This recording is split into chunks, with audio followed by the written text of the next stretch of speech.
Biblias en Éxodo,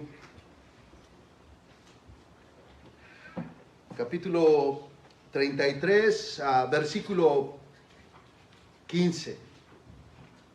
Vamos a leer un versículo solamente, hermanos, pero en realidad vamos a mirar muchas cosas desde el capítulo 3, desde el capítulo 30 al 34, al 33, pero solamente vamos a leer un solo versículo, amén.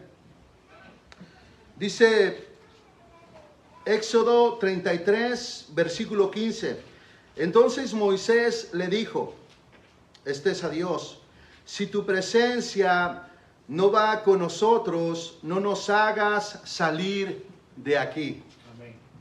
Si tu presencia no va con nosotros, no nos hagas salir de aquí. Este es un gran texto, hermanos, que encierra toda la vida cristiana. Amén. Que encierra toda la vida de un verdadero creyente, hermanos.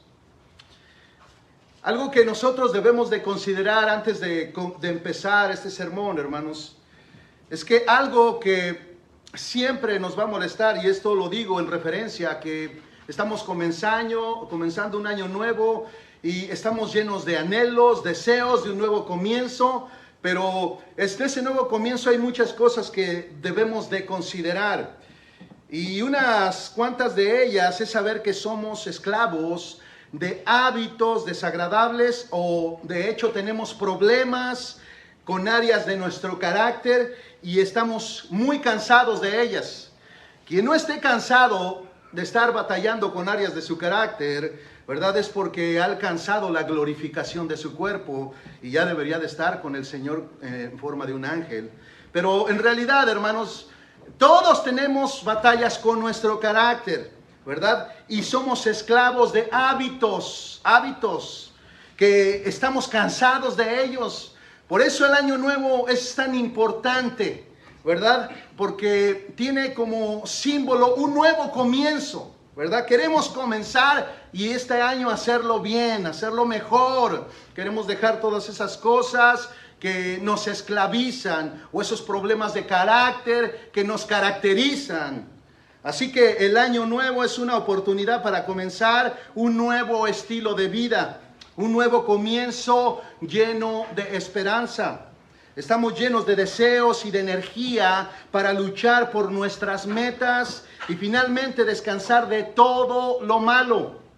Todos los deseos que tengamos por mejorar nuestra salud, escuchen, nuestra economía, carácter y hábitos malos, eso está bien, hermanos. Está bien, de ninguna manera podríamos decir que es malo. Lo único, hermanos, es que debemos asegurarnos de que nuestros deseos no se conviertan en nuestros ídolos. ¿Sí escucha? Debemos de asegurarnos que nuestros deseos no se conviertan en nuestros ídolos. Un ejemplo que vemos hoy día es el culto que se le da al cuerpo. Gente obsesionada con lucir una figura fitness. No pueden dejar de mirarse a los espejos. La pasan tomándose fotos de su cuerpo, de su figura. Les encanta lucirlo a los demás. Anhelan sus halagos y anhelan su admiración, la admiración de otras personas. Y nosotros como cristianos debemos considerar, hermanos, que no es malo tener un cuerpo fitness. No es malo. No es malo estar bien marcado, no es malo tener una buena figura, ¿verdad? Pero siempre y cuando también nos esforcemos por lucir un carácter piadoso y los frutos del Espíritu Santo. Amén. Amén. O sea, no es malo estar bien formado, no es malo tener un cuerpo fitness, pero siempre y cuando no sea lo único que nosotros queremos lucir. Lo más importante a lucir en la vida de un creyente es una vida piadosa y los frutos del Espíritu Santo. Recuerdo que Pablo le dijo a Timoteo, ejercítate para la piedad. El ejercicio corporal para nada aprovecha. En referencia a la piedad, hermanos. En referencia a la piedad, por supuesto. Así es que en este año nuevo no debemos olvidarnos de Dios y debemos cuidar nuestro corazón. Principalmente debemos entrar en este año nuevo con nuestra mirada puesta en las intenciones de nuestro corazón. Si nuestra meta, escuche, en este año nuevo es tener $20,000, bueno, hermano, tengo que decirte que cuídate que esos 20,000 no tomen el lugar de Dios. Porque, hermano, ¿de qué sirve tener 20,000 si el Espíritu Santo se ha apagado en tu vida? Un día seguro despertarás y te darás cuenta que tienes $20,000 en el banco, pero también un corazón vacío. Así que no cabe más que decir que la señal del éxito cristiano verdadero no es lograr solo lo que te propones, sino lograrlo sin darle la espalda a Dios. ¿Se da cuenta? Dios no está en contra de que tengas metas, de que tengas propósitos, de que tengas sueños, sino en que le des la espalda a Dios. Una persona que logra sus metas sin darle la espalda a Dios, podemos decir que es una persona exitosa bíblicamente, porque ha logrado mantener sus metas sin darle la espalda a Dios. Este es el punto de nuestro sermón, hermanos. Sellar tu conciencia con la idea de que nada sirve lograr victorias extraordinarias si su presencia no va contigo. Si su presencia no va con nosotros, de nada sirve, hermanos. Para un verdadero cristiano, el éxito de sus metas es lograrlas sin darle la espalda a Dios. Es lograrlas sin sacrificar la familia. Ya que muchos dicen, quiero tener $20,000, una casa y un carro, pero ¿qué es lo que vas a sacrificar, mi hermano? Algo vas a sacrificar y de verdad asegúrate de que el sacrificio lo hagas en ti y no tengas que sacrificar a tu familia por una casa y un carro y que después tú pierdas a tus hijos y tu esposa. Hermanos, debemos de asegurarnos de que el éxito tenga que ver con no darle la espalda a Dios, no darle la espalda a nuestra familia y no abandonar la iglesia. No abandonar la iglesia, ya que en el momento que lo hacemos, muchos no lo creen así, pero tendríamos que examinar la Biblia y la doctrina para darnos cuenta que el que abandona la iglesia le está dando la espalda a Cristo. Le está dando la espalda a Dios, ya que Cristo como cabeza y la iglesia como cuerpo son uno solo. Dejas el cuerpo, dejas a Cristo. Y comienzas a secarte y a morir espiritualmente posteriormente. Así es que si la presencia de Dios no va con nosotros, créame, hermano, créame, a un verdadero cristiano los éxitos nunca le serán atractivos. ¿Escucha? A un verdadero cristiano los éxitos nunca le van a ser atractivos sin la presencia de Dios. Sin la presencia de Dios, estoy seguro que un verdadero cristiano no quiere esos éxitos. No quiere esos triunfos. A un verdadero creyente. Y para probar este punto, veremos cómo el pueblo de Israel le dio la espalda a Dios por un ídolo y pagó muy caro su descuido. Esta historia comienza, hermanos, en Éxodo capítulo 30, si gusta ir, y yo lo voy a ir guiando, donde Dios da direcciones a Moisés de cómo debía construir el tabernáculo de reunión y los detalles de las ofrendas aceptables al Señor. Después le manda a subir al monte de Sinaí, donde escribe el decálogo y estuvo hablando con Moisés por mucho tiempo. Y cuando el Señor terminó de hablar con Moisés sobre el monte Sinaí, le dio las 2 tablas del testimonio, tablas de piedra escritas por el dedo de Dios. Eso está en Éxodo capítulo 31, versículo 18. Para este momento, hermanos, Moisés ya había pasado muchos días en presencia de Dios. Y el pueblo de Israel, cuando vio que Moisés tardaba en bajar del monte Sinaí, comenzó a inquietarse y a pensar que algo le había pasado a Moisés. Pero hermanos, por favor no vaya a pensar que ellos estaban muy preocupados por Moisés. Su preocupación no era Moisés, sino ellos mismos. Porque lo primero que hicieron en Éxodo capítulo 32, versículo 1, fue decirle a Aarón, sumo sacerdote, hermano de Moisés, dice, no sabemos qué le pasó a Moisés. Haznos un Dios que vaya delante de nosotros. Aquí nosotros podemos ver un pueblo sin entendimiento, que piensa que puede encontrarle sustituto al Dios verdadero. Él cree que le puede encontrar un sustituto al Dios verdadero. Y uno pensaría, hermanos, que cuando ellos le pidieron a Aarón que les hiciera un Dios, uno pensaría que Aarón, el sumo sacerdote, se opondría rotundamente a ellos. Y en su lugar convocaría a toda la congregación para interceder por Moisés, ya que no aparecía, preocupados por él.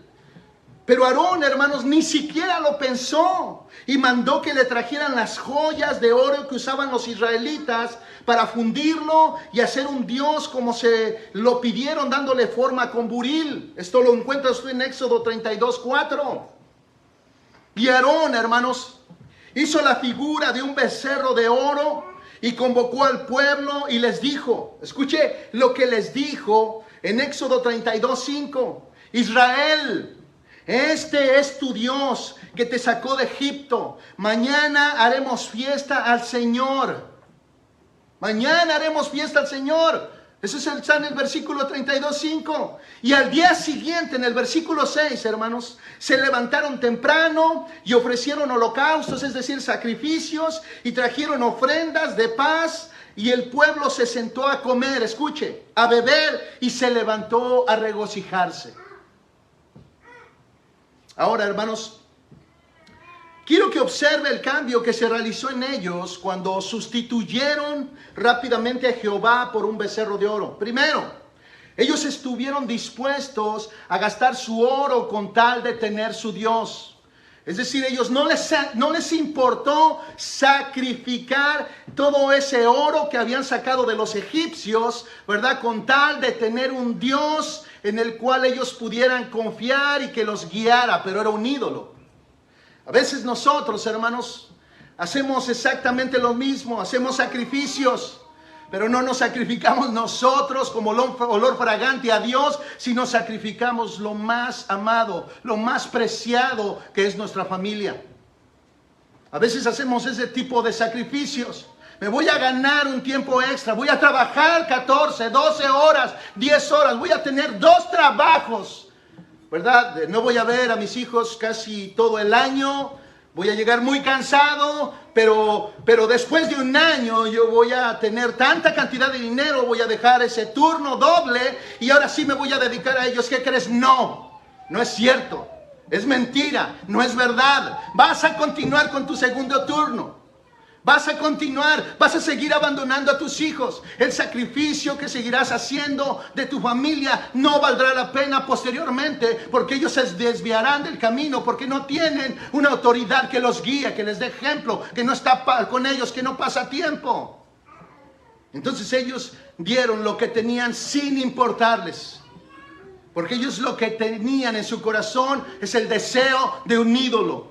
2, ellos ni siquiera se inmutaron ante la idea de que le estaban dando la espalda a Dios. No a Moisés, sino a Dios, que los sacó, hermanos, de la esclavitud de Egipto. Ellos no estaban agradecidos en su corazón. Hermanos, ellos pasaron más de 400 años de esclavos en la tierra de Egipto, donde los trataban mal y los hacían trabajar. Y cuando Dios los sacó con mano poderosa, ellos no guardaron agradecimiento en su corazón. Ellos ni se inmutaron. Cuando vieron que Dios, que Moisés ya no bajó, dijeron, por favor, Aarón, haznos un Dios. Haznos un Dios. Y comenzaron a adorarle. Y 3, hermanos, en cuanto vieron el becerro de oro, escuche lo que ellos hicieron. El pueblo se sentó a comer y a beber y se levantó a regocijarse. Hicieron una gran fiesta. Ahora observe cómo un ídolo como a un ídolo le celebran con regocijo, pero cuando Dios los sacó de Egipto venían renegando en todo el camino de Moisés y de Dios. Usted puede mirar aquí qué disparate de corazón. A Dios que los libró, que los cuidó en el camino, dándoles agua, dándolos de comer, cubriéndolos del sol, protegiéndolos del frío. Venían reniegue de Dios. Pero cuando les hace su becerro de oro, su ídolo, comienzan a comer, a beber y a hacer una gran fiesta regocijándose. ¡Qué disparate de corazón! ¡Qué incongruencia en la vida de un ser humano que no conoce verdaderamente a Dios! Un Dios falso surge de un corazón falso y produce una alegría falsa. Esto es lo que sucede, hermanos, cuando alguien sustituye al Dios verdadero por deseos engañosos. Hermanos, de verdad, no es malo tener una casa, un coche nuevo o dinero en el banco, pero sí debemos de tener cuidado de no convertir estos buenos deseos en ídolos que nos alegran el momento, pero después ¿qué? ¿Después qué, mi hermano? Y por supuesto, hermanos, este ídolo y el regocijo de Israel no pasó desapercibido para Dios, quien se encendió en ira. Escuche lo que dice Éxodo 32, del versículo 7 al 9. Por favor, acompáñenme. Éxodo 32, del versículo 7 al 9.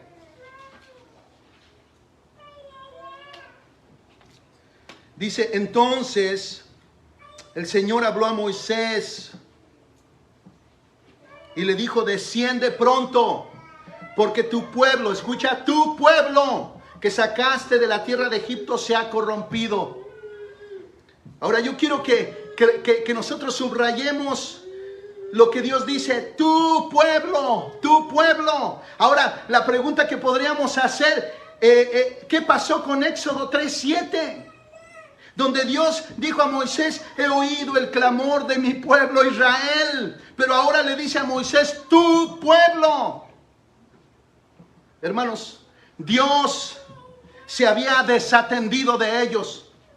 ¿Cómo podía el Dios santo y justo tener algo que ver con una nación que se había ensuciado, corrompido, descarriado con la inmundicia del pecado, de la idolatría?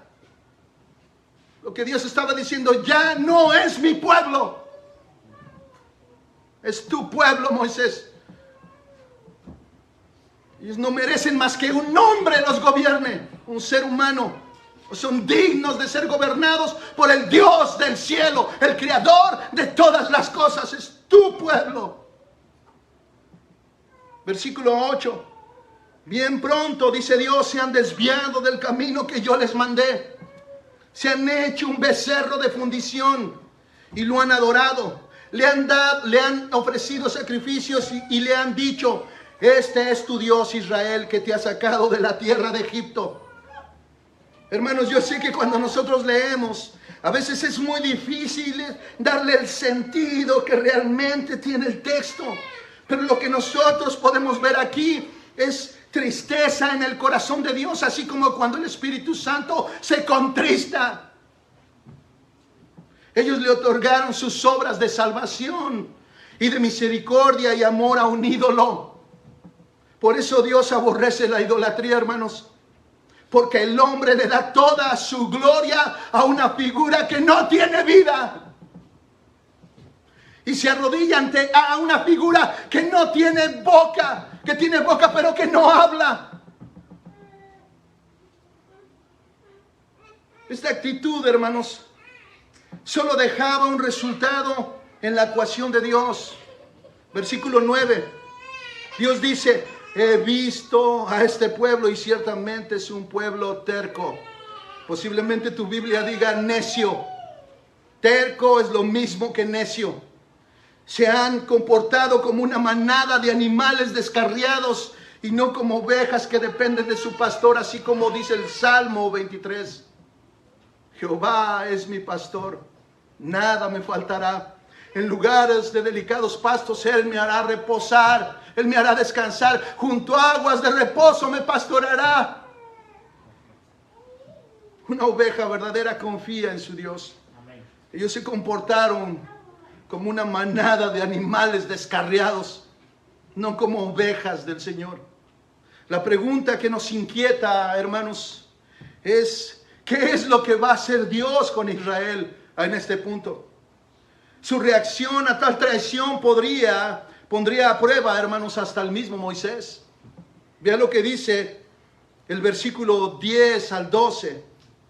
Ahora pues, dice el Señor, déjame para que se encienda mi ira contra ellos y los consuma, pero de ti yo haré una gran nación. Repito, déjame para que se encienda mi ira contra ellos y los consuma, pero de ti yo haré una gran nación.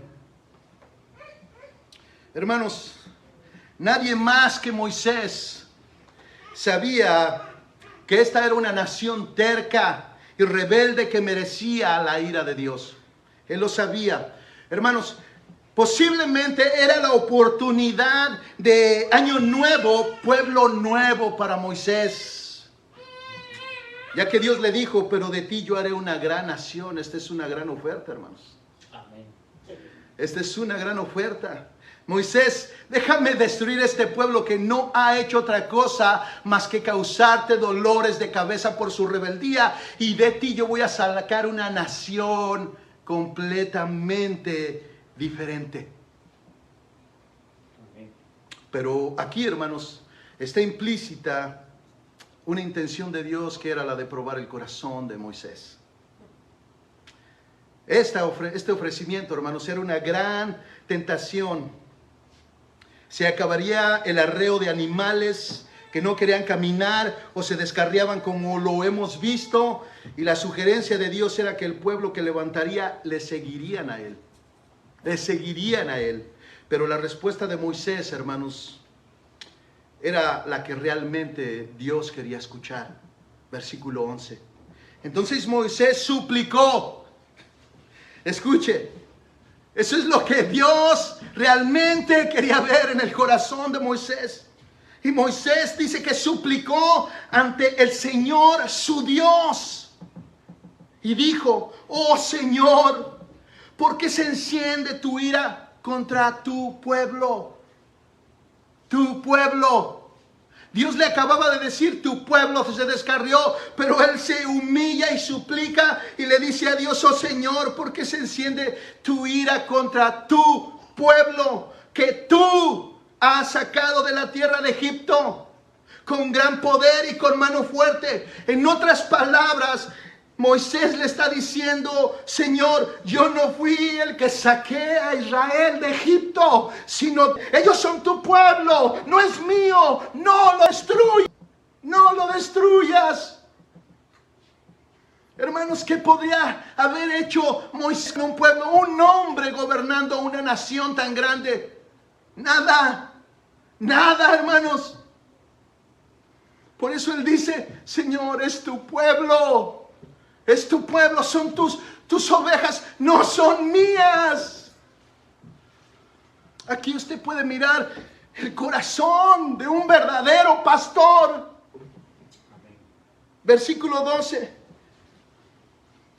Moisés, ¿por qué han de hablar los egipcios diciendo con malas intenciones los ha sacado para matarlos en los montes y para exterminarlos de la superficie de la tierra? Le dice a Dios, vuélvete del ardor de tu ira y desiste de hacer daño a tu pueblo, a tu pueblo. Moisés está recalcando de quién es el pueblo. Y Dios está probando el corazón de Moisés porque lo que espera ver es precisamente eso, un corazón pastoral.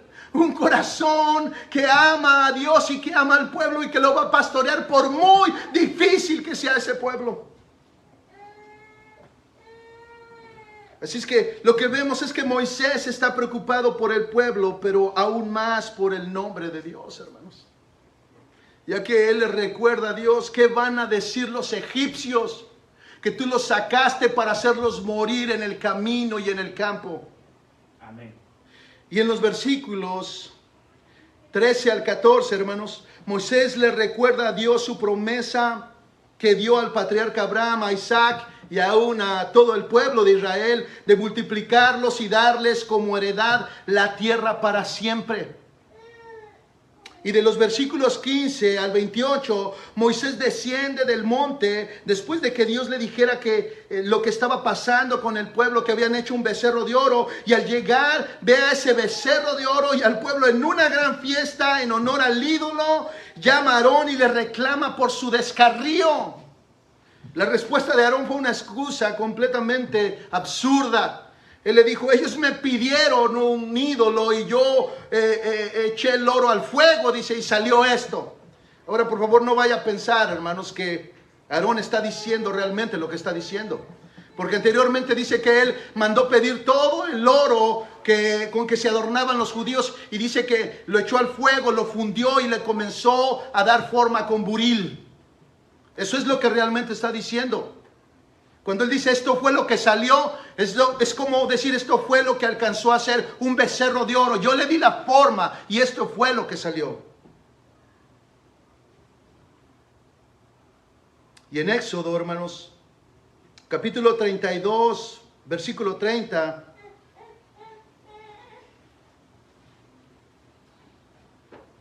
Al día siguiente, Moisés dijo al pueblo, ustedes han cometido un gran pecado y ahora yo voy a subir al Señor, quizás pueda hacer expiación por su pecado, hermanos. Moisés, cuando se encendió su celo, arrojó las tablas y las rompió. Miró el becerro de oro y se encendió su ira. Él mandó a los levitas, algo que voy a mencionar más adelante, a que mataran a más de 3,000 hermanos israelíes por este acto. Y esto fue como un juicio de Dios, hermanos. Y del versículo 31 al 35, Moisés le suplica a Dios por su perdón. Y aún más, escuche, él le dice a Dios, si no los perdonas, bórrame del libro que has escrito. Escucha. Vea el corazón de este hombre. Si tú no los vas a perdonar, bórrame del libro que has escrito. Es decir, bórrame del libro de la salvación. Pero en el versículo 33, el Señor le responde a Moisés y le dice, el que haya pecado contra mí, a ese borraré de mi libro. Tú no has hecho nada, Moisés. Tú no has hecho nada. Dios no va a castigar al justo como si fuera culpable. Él le mandó que bajara al pueblo y lo llevara a donde él había prometido y le dijo que un ángel lo acompañaría. Pero ese día Dios hirió, hermanos, a 3,000 hombres en castigo por su pecado. Es decir, los mató a filo de espada por las manos de los levitas. Y en Éxodo capítulo 33 del versículo 1 al 4 vemos que Dios escucha la súplica de Moisés y le dice, anda, sube de aquí, tú y el pueblo que has sacado de la tierra de Egipto, a la tierra del cual juré a Abraham, Isaac y a Jacob, diciendo, a tu descendencia la daré. Versículo 2, enviaré un ángel delante de ti, y echaré fuera a los cananeos, a los amorreos, a los hititas, a los fereceos, a los heveos y a los jebuseos. A pesar, hermanos, lo que nosotros vemos aquí es que a pesar de su gran pecado, Dios cumpliría su promesa y les daría la victoria sobre sus enemigos y la tierra prometida. Ellos tendrían el éxito asegurado, una promesa de Dios sellada a pesar de su pecado. Amén. Pero aún, hermanos, con una cláusula nueva. Es decir, Dios haría todo esto. Dios cumpliría su promesa a sus padres, a pesar del pecado de ellos, pero con una cláusula nueva, inesperada, que haría temblar a todo el pueblo. En el versículo 3 de Éxodo 33 dice, sube a una tierra que emana leche y miel. pues yo no subiré en medio de ti. Yo no subiré en medio de ti. En otras versiones dice, pero yo no iré contigo. No subiré en medio de ti, oh Israel, no sea que te destruya en el camino, porque eres un pueblo terco. Hermanos, por favor, detengámonos y leámoslo nuevamente. Éxodo 33, versículo 3. Dice, sube a una tierra que emana leche y miel. Eso es parte de la promesa, a pesar de que habían pecado. Dice, pues yo no subiré en medio de ti. Él ya había dicho que iba a mandar un ángel con ellos. Oh Israel, no sea que te destruya en el camino porque eres un pueblo terco. Dios no quería subir con ellos porque existía la posibilidad de que su ira se encendiera y los destruyera. Amén. En este versículo, hermanos, podemos ver dos cosas que Matthew Henry resalta de una manera hermosa. Escuche lo que Matthew Henry dice. La justicia de Dios decía, córtalos y consúmelos. Acuérdese lo que él dijo a Moisés, yo no iré con ustedes, no sea que los destruya en el camino. Pero al mismo tiempo vemos en esa frase su misericordia que decía, ¿cómo podré abandonarte? Porque ya había dicho que iba a mandar un ángel con ellos. El pueblo siempre, hermanos, demostró ser terco. Y Dios siempre demostró su misericordia. Él no quería que el juicio prevaleciera, sino la misericordia. Como dice Santiago 2:13, la misericordia triunfa sobre el juicio.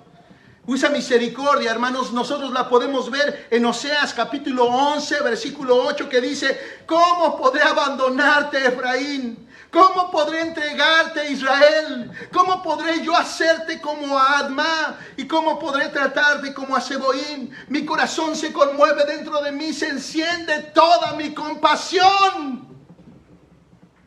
Eso es lo que nosotros encontramos en el versículo 3, hermanos, cuando Dios dice, yo no voy a subir, no sea que los destruya. En realidad lo que había en el corazón de Dios ardiendo era compasión, era misericordia. No los quería destruir. Amén. No los quería destruir. Dios, nosotros podemos ver que no los abandonaría, pero en su lugar, hermanos, iría un ángel con ellos. Más, hermanos, como protección para que Dios no los consumiera en el camino. Como dice un comentarista, ¿cómo podía un Dios trascendente cuya presencia no podía ser captada en ídolos estar presente con Israel morando en una tienda?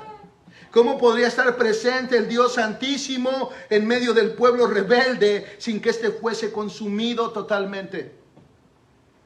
Hermanos, esto que nosotros acabamos de leer es una tragedia que nunca será motivo de gozo. Dios mismo acaba de decir que ya no iría con ellos, que ya no los acompañaría.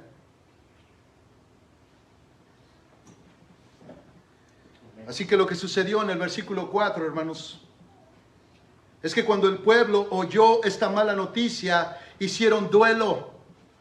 Es decir, que se vistieron de luto. Y ninguno de ellos se puso sus joyas en señal de arrepentimiento. Ya no había nada que celebrar, hermanos. Había pecado. Y solo el arrepentimiento verdadero podría restaurar nuevamente la comunión con Dios.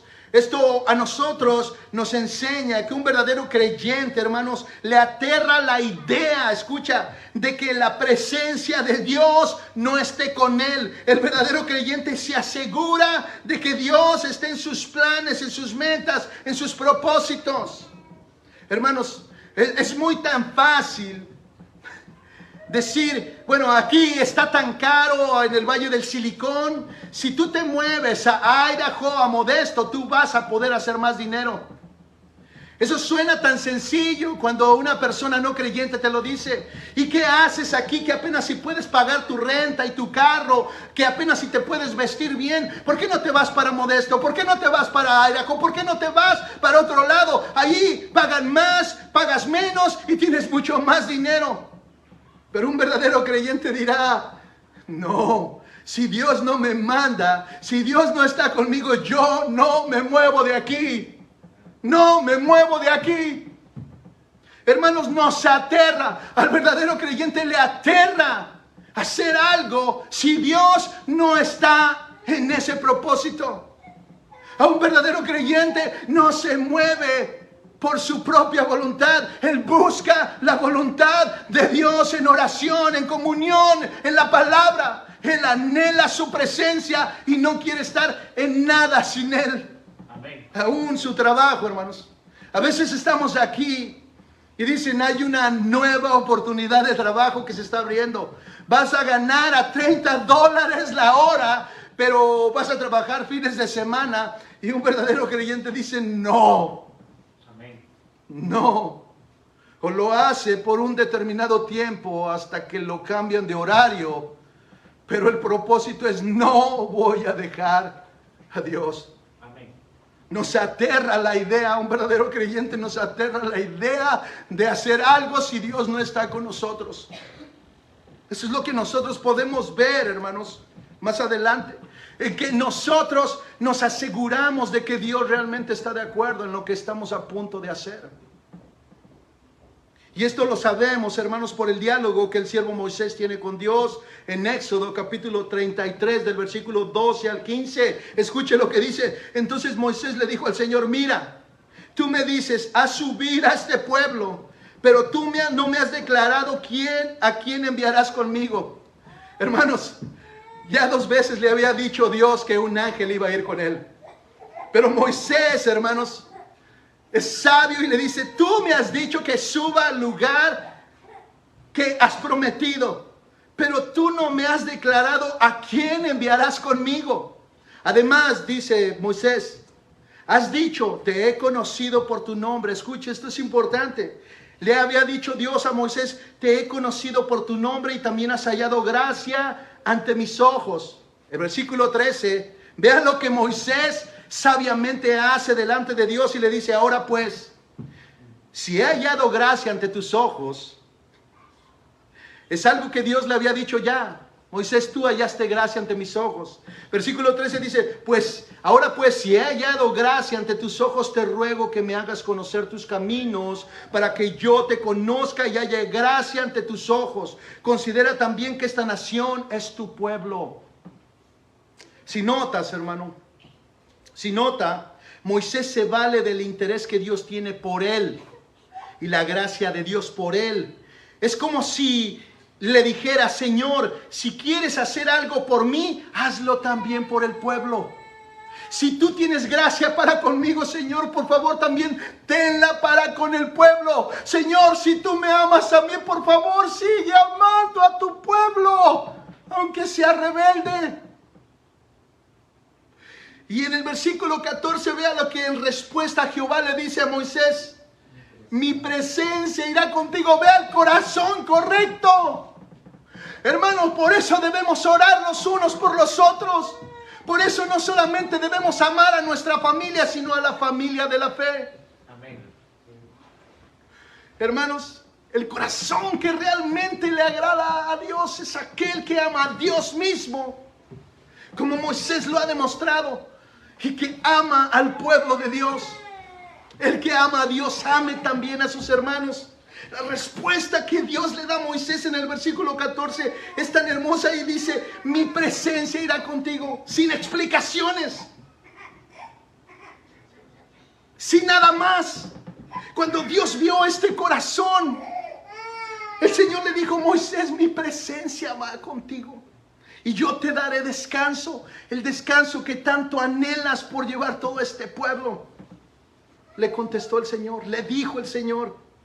Observa, hermanos, la reacción de Dios ante un verdadero creyente que se aferra a las promesas de Dios, a su palabra santa y que le recuerda su misericordia y su gracia recibida por medio de Jesucristo.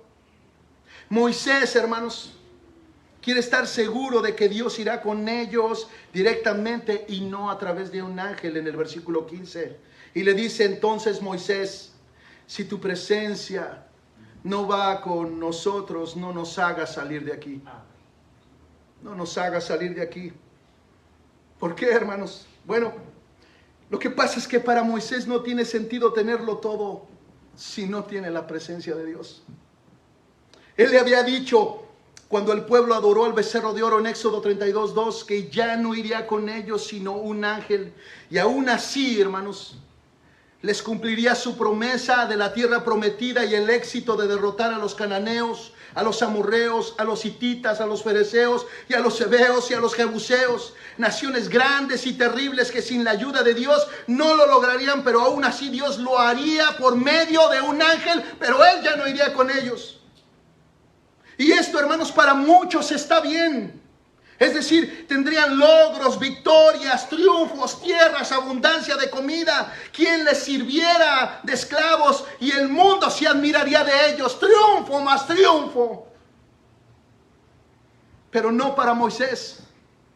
Él pensó como un creyente piensa y dijo para sí: ¿de qué sirve toda la tierra prometida? ¿De qué sirve la abundancia? ¿De qué sirve vencer a todas las naciones y triunfar en todas las empresas que nos propongamos si Dios no va con nosotros?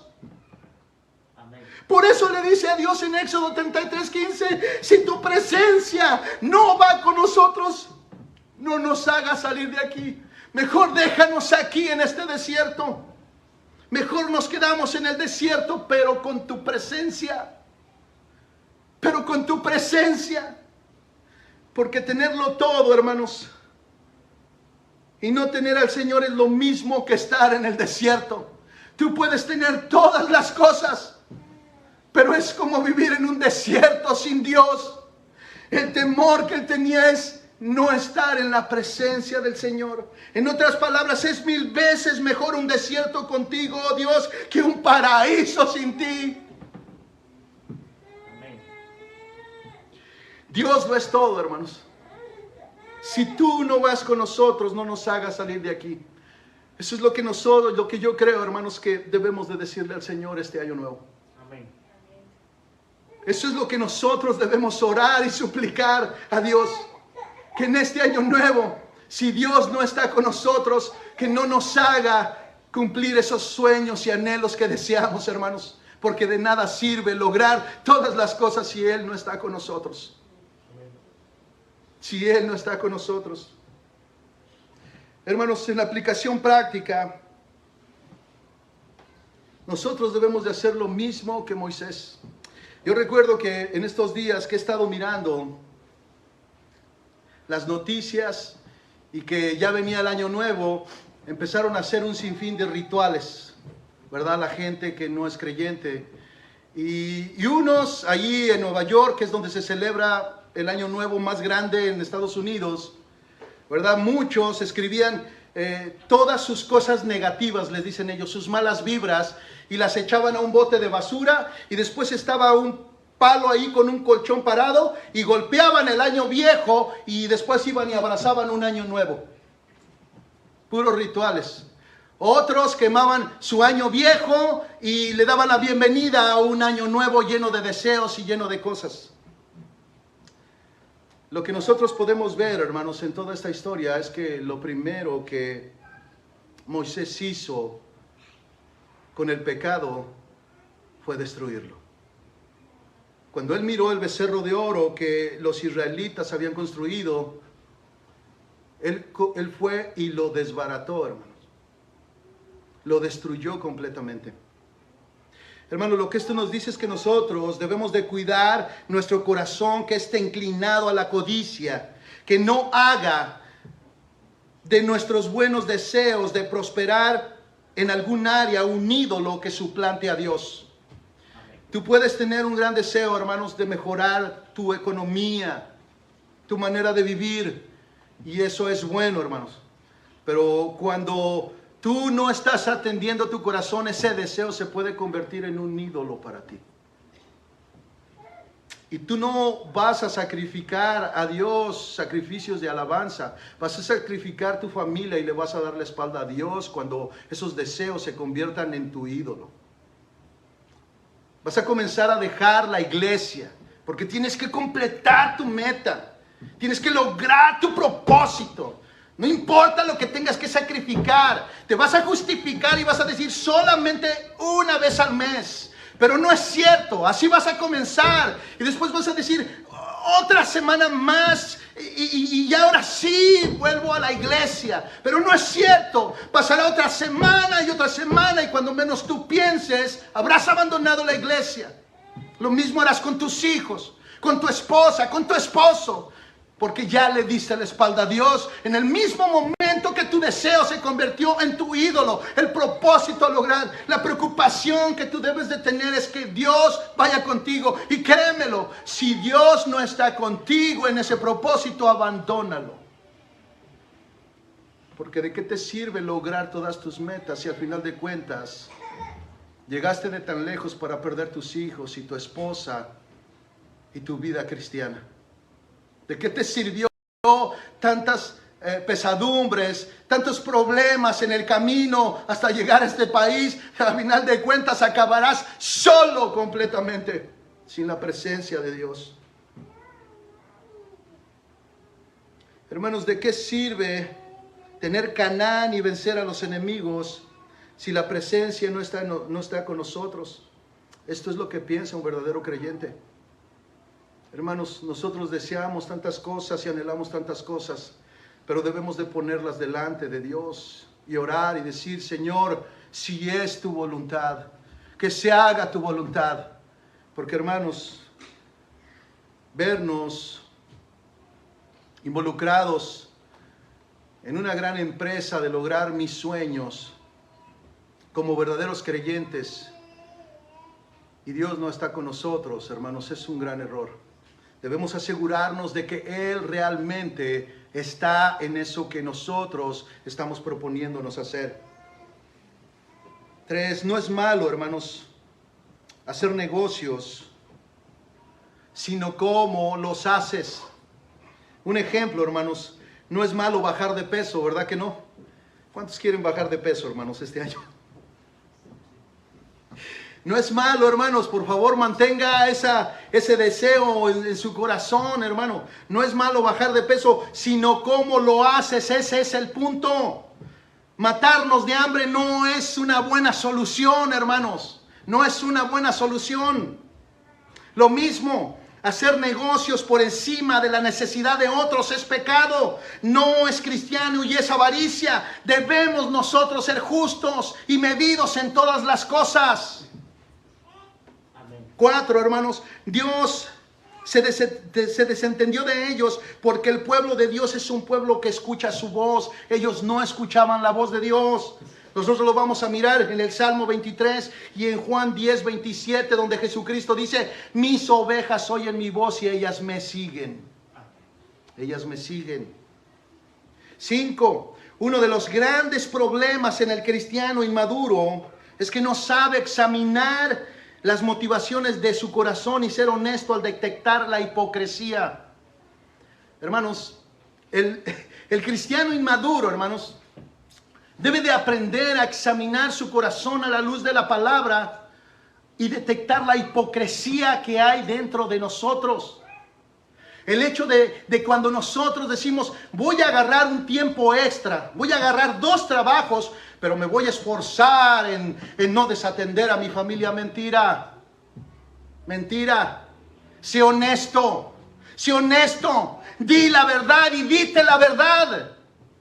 Pide a Dios que te ayude a tener misericordia de ti si te ves involucrado en una empresa tal de tener 2 trabajos. Que te ayude a verdaderamente no desatender a tu familia. Pero en cuanto comiences a desatenderla, abandona un trabajo. No vale la pena tener un carro nuevo y perder a tus hijos. No vale la pena ir a comer restaurantes finos cuando no hay alegría en tu casa, cuando no hay gozo en tu casa. Hermano, usted no sabe cuánto tiempo he visto cristianos que visten tan bien, que tienen casas tan hermosas, carros, una vida que aparentemente es preciosa, pero sus hijos están destruidos espiritualmente, tienen problemas con sus familias, están a punto de divorciarse o ya se divorciaron. Porque no fueron honestos consigo mismos, no detectaron la avaricia, que es idolatría en su corazón a tiempo. Es por eso, hermanos, que usted va a mirar que ese tipo de cristianos o gente del mundo Cuando mira a un verdadero cristiano que es sencillo, que es humilde, que él vive con lo que Dios le da, que tiene deseos, pero depende de Dios, le van a decir mediocre. Mediocre, eres un mediocre. Si eres hijo de Dios, ¿tú por qué no tienes? Bueno, hermanos, la mediocridad no la medimos nosotros. Es Dios el que la mide. Estoy seguro que cuando lleguemos delante de Dios, este rico y este pobre cristiano van a estar delante de Dios. Y casi estoy seguro que a quien Dios le va a decir mediocre va a ser al rico porque abandonó a Dios. Y a este pobre le va a decir, tú eres el más rico porque nunca me diste la espalda. A final de cuentas, hermanos, ¿quién es el mediocre en este mundo? Por eso Dios nos dice en el Sermón del Monte que no se puede servir a dos señores. No se puede servir a Dios y a las riquezas, hermano. No se puede. Cuando nosotros nos dedicamos a servir a Dios y somos fieles hasta el final, Dios puede bendecirnos de una manera tan tremenda y abundante, hermanos. Pero es un corazón que ha aprendido a examinarse y que no le da la espalda a Dios. Que tiene cuidado de su corazón y se humilla constantemente ante Él pidiéndole su misericordia, porque Él sabe que es un pecador y que tiene toda la capacidad de darle la espalda a Dios como lo hizo el pueblo de Israel. Y 6, hermanos, recuerde que el éxito de un cristiano no es lograr mis metas, sino lograrlas sin darle la espalda a Dios. No haga, hermanos, de sus buenos deseos y planes ídolos. Martín Lutero decía, escuche lo que Martín Lutero decía, que el corazón del hombre era una fábrica de ídolos. Apenas destruyes uno y el corazón ya está construyendo otro. No podemos dejar de vigilar nuestro corazón, hermanos. No podemos dejar de vigilar nuestro corazón. Debemos de buscar la voluntad de Dios, como dice Romanos capítulo 12, versículo 2, y no se adapten a este mundo, sino transfórmense mediante la renovación de su mente para que verifiquen cuál es la voluntad de Dios, lo que es bueno y aceptable y perfecto. Y por último, hermanos, abra su Biblia en Éxodo 33, 16, porque la historia no termina ahí. Después de que Moisés le dice, si tu presencia no va conmigo, con nosotros, no nos déjanos aquí, Señor. En el versículo 16, 33, 16, Moisés le dice las razones por las cuales él no quiere andar sin la presencia de Dios. Éxodo 33, 16 dice, pues, ¿en qué se conocerá que he hallado gracia ante tus ojos?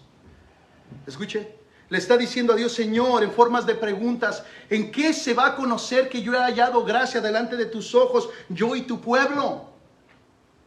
¿No es acaso en que tú vayas con nosotros para que nosotros, yo y tú y tu pueblo, nos distingamos de todos los demás pueblos que están sobre la superficie de la tierra? Hermanos, en verdad, podemos ser los más pobres o podemos ser los más ricos, pero ¿sabe qué es lo que nos hace distintos? No lo pobre ni lo rico, porque pobres hay miles y ricos igual. Pero lo que nos distingue de todos ellos no es la pobreza ni la riqueza, sino la presencia de Dios. La presencia de Dios. El dar testimonio de que el Señor ha tenido su gracia con nosotros por medio de Jesucristo, quien nos salvó por gracia en la cruz del Calvario y nos ha dado vida eterna. Hermanos, no importa que sea pobre. Hermanos, si algún día es rico, no crea que eso es lo que lo va a diferenciar en el mundo, sino la presencia de Dios en su vida. El fruto del Espíritu que usted tiene, la vida piadosa de amor, una vida de santidad, una vida de justicia, de rectitud.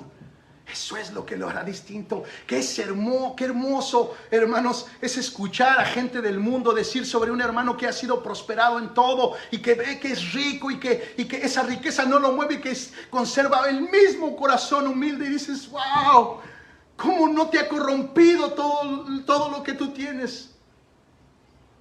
Su presencia.